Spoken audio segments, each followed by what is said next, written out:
for that arrogant playwright. I don't see many distinguished guests in here.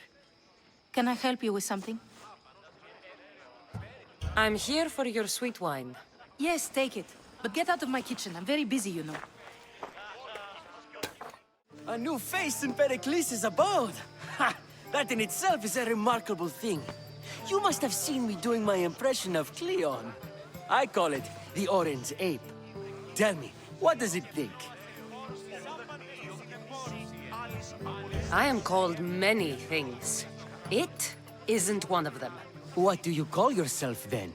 Creature of many names? Cassandra. I wouldn't peg you as a Cassandra, but never mind. I'm Aristophanes, and this man is Euripides. Oh, go on. Introduce yourself. I'm Euripides. For a playwright, you're not much for words. Good men lead quiet lives, as old Euripides likes to say. Don't you, Euripides? When I need to relax, I start a fight. For you, though... Quickly! Bring him some wine so that he might say something clever. After my argument with Sophocles, I think I'd rather keep my head clear. I'm only here because I'm searching for someone. And yet it gave us the distinct impression it was here to fill our wine. Let's focus on that first, shall we?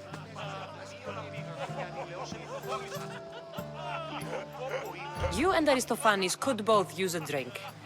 Let's play a game. A competition? Ah, wonderful idea.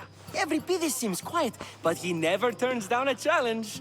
Well, if you brought us some wine, I wouldn't be opposed to showing this young one how we Argives drink. Why don't you just apologize to Sophocles? It's he who should apologize to you. Sophocles is a friend, and one good friend is worth an entire family. He just needs time to recover from his outburst. Pericles has invited all of you here for some reason. Either we dine here and praise Pericles, or we dine with Cleon. But Cleon has all the charm of a typical politician. A horrible voice, bad breeding, and vulgar manners. Let's conjure Dionysos, shall we?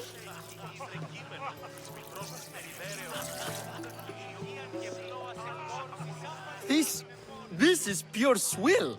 Amateur. In my day, this would be considered nectar of the gods. Another round! Ready for more?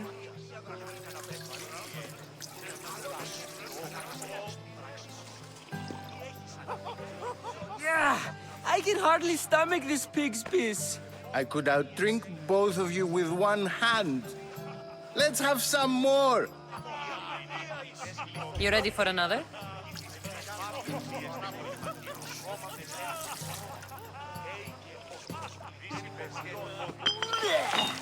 This wine is terrible. I like you. Who brought you here? I brought myself. I'm on the trail of a woman who fled Sparta a long time ago. Fled? Why? She lost 2 children. She had no choice. She fled to heal a broken heart. Euripides, write her into a play. I've heard Spartan mothers go to a sanctuary in Argolis to beg Asclepios for his divine pity. I should know, it's my home. After what she went through, I'm not sure she'd trust priests. Oh, then she sought my friend, Hippocrates. He's a physician, best of the best. He still keeps his office in Argos. If she went to him for help, there's no doubt he'd have given it. I love getting drunk and singing. Come back if you want to sing with me. I'll think about it. Hippocrates in Argos. Here I come. How's Euripides? Drunk, I hope. You can stop hiding in here. Euripides won't notice you coming out. He won't notice anything. Hiding? Heed this. War has come to Athens. First they take our homes, then they take our heads. I intend to be found with at least my dignity intact. Or what's left of it anyway. If you see Pericles, tell him I said thank you for another colorful evening. Dionysus, there you are. Everyone else here is boring. Let's play a singing game. You like to sing? You like to sing. What did you have in mind? One of us will sing, then the other, and then back again. We'll take turns making verses, and whoever makes the best is the winner. Let's do this. I want to play too, but who should start? I think you should, Aristophanes. Fine, fine. But let's do a good one. A battle song? Is there any other kind? At the flick of a limb comes Aspasia's whim, and Pericles' walls aim to contain us all within.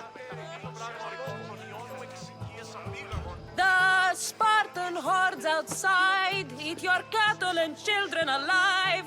They dance at your walls, they don't rain but they squall. Pericles guarantees death for us all. Oh, so bring your merchants and bring their butlers. If they be sons, they bring their fathers.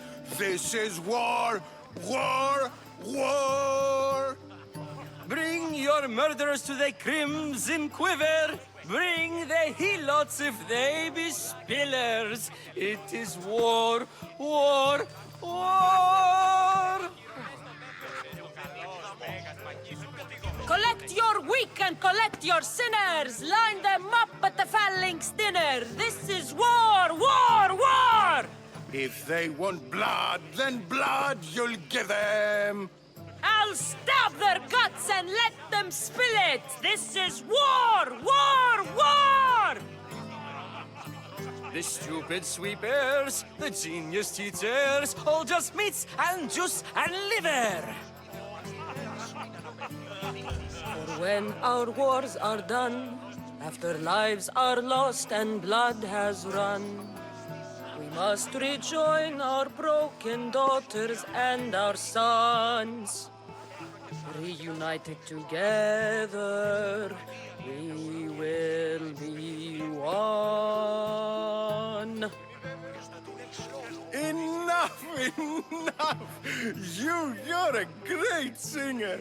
The best! Ha! You should act in my plays. Here, take this to remember the occasion. This party has turned out much better than I ever could have expected. Of course, I only use the terms war or God or civility in the context of what can be observed. So I can observe soldiers fighting, but does that bring me any closer to understanding war? I haven't seen you around before, citizen. Perhaps you'd like to spare me conversing with this man of nonsense? Sure, we can talk. What about? Before Protagoras changed the subject, we were talking about the next great leader of Athens, Cleon.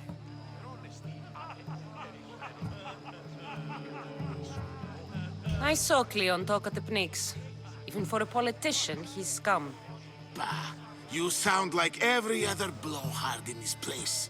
Cleon is a champion of the people, and he's ready to tear down Pericles' elitism. I take it you and Pericles aren't friends. Hardly. Hermippos led the Tsars to have Aspasia ostracized and to see Pericles stripped of power. Not that it worked. Yet, Pericles is the past. He's more worried about losing a few precious statues than he is fighting and winning the war. Cleon will rule this city and return it to greatness. Mark my words. I'm looking for clues to help me find a woman. She was Spartan. Looking and finding are quite different things, wouldn't you say? I could observe a priest offering sacrifice to the gods, but does that mean, in so doing, that I have myself found God? Or... Oh, forget it. If you're an ally of Cleon, why would Pericles invite you? You're not from Athens, outsider. Here, we keep our enemies closest of all. Why isn't Aspasia here? Can you be certain she isn't? To to observe her presence is still no guarantee that she is here. In my opinion, it's just like her to cower in the shadows while we stand out here in the light. This has been useless. Here.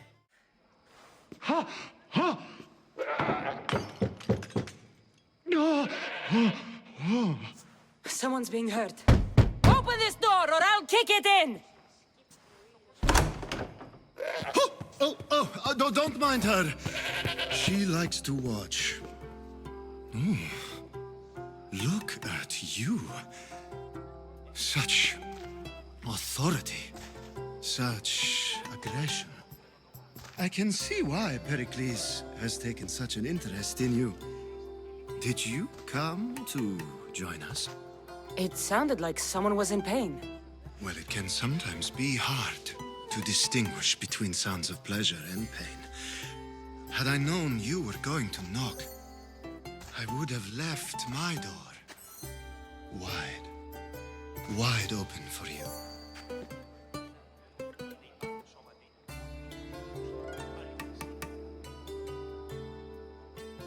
I thought this party was tame even by Athenian standards. Until now. Let them have their meeting of the minds. I'm more interested in meeting other parts. Ali, we're out of oil again. Ali? You know they like you when they give you a pet name. There's more olive oil in the kitchen, but Aspasia keeps complaining about me walking unencumbered through her symposiums. You mean naked? It sounds so good when you say it.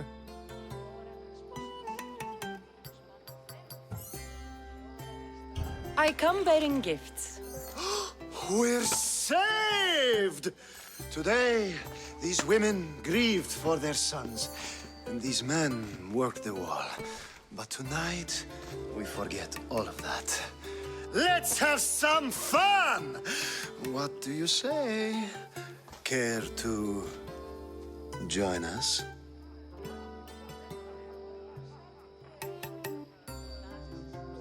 Time for some fun. You'll have to help me strip off these uncomfortable Athenian robes. Gladly. If you like, we can feed them to the god. There's another goat?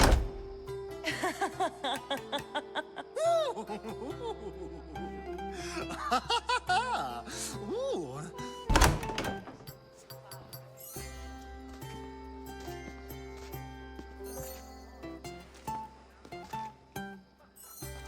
Now, it's time for you to help me, Ali.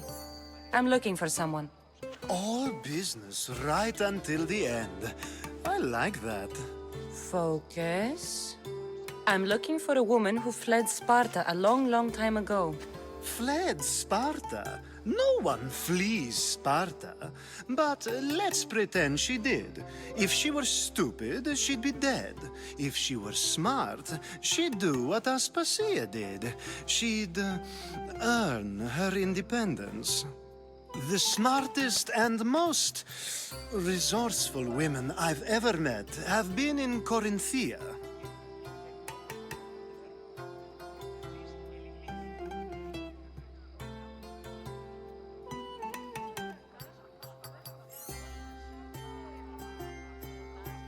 Theatera. I've heard they play some sort of role in Corinth, but I assumed it was the same as any other city. Oh, no. These women are unlike any other you'll meet. A force, and the only ones there with any smarts. Ali! Come back inside! Ooh, the celebration continues. When you reach Corinth, find Anthusa. No one goes in or out of the city without her knowing. Until we meet again, warrior. Anthusa in Corinth. It's not much, but it's a start. Ah, if it isn't the one who agrees that knowledge is most important. I think we agreed our use of that knowledge couldn't be more different. Ah, you remember. perhaps our conversation can continue. You really intend to use this young destruction to avoid the point being argued? You have been arguing a single point all night and no one has a black eye? You have my attention. We're discussing the nature of rules. Where better to do so than here? I'll ask you the same question I asked Thrasymachos. Would you agree that the act of ruling is an art? It is an art, as all worthy undertakings are. That is not up for argument. Yet, medicine is for the betterment of the patient and not the physician. Carpentry improves the building, not the builder. Then, is the art of ruling not for the betterment of the ruled rather than the ruler? Don't be absurd! I've seen enough of the world to know that there are no just rulers. Even Pericles is self-serving. Is a Spartan general who brings order to his troops, thereby saving his own life, self-serving? I'm not sure that's the case. Ruling a city and fighting in battle are different things. By practicing the art of war, doesn't the general guarantee some of his troops a ferry ride to Hades, when a swift retreat would save all their lives? You just said a general isn't self-serving when he brings order to his troops. Then you said he is self-serving because retreating would save the lives of his men? What are you trying to say? I never tried to say anything. But you just said those things. I said the words, but I didn't say anything at all. I only attempted to gain your view on the matter. You're wasting your time. Aspasia.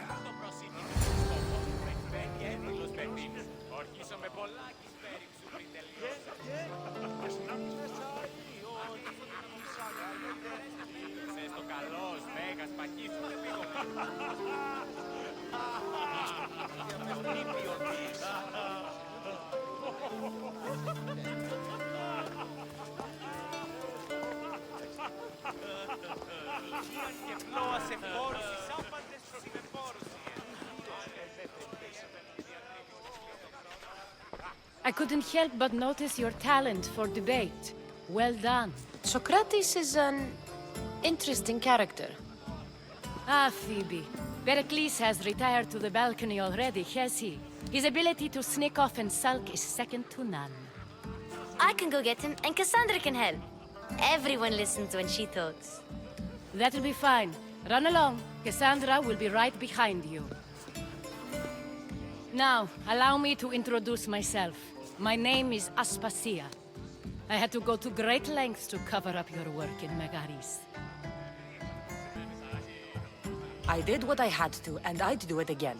I make no apologies. We do what we must to survive, and there's no shame in that. It's how you got here, how I got here. The clothes, they fit you well, I trust.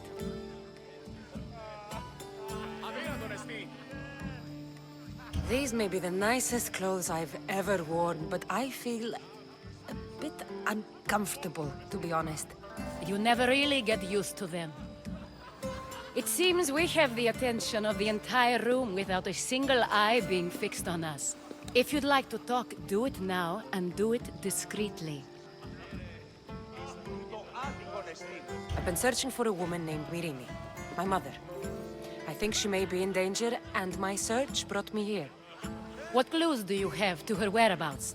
A physician named Hippocrates may have seen her in Argos. He's a good man. If you find a woman named Agathi there, do let her know Aspasia sends her regards. What else? Alcibiades gave me the name of a woman in Corinth. I'm sure he did. My dear friend, Anthusa, is the only one I know who's enjoyed a life in Corinth through legitimate means.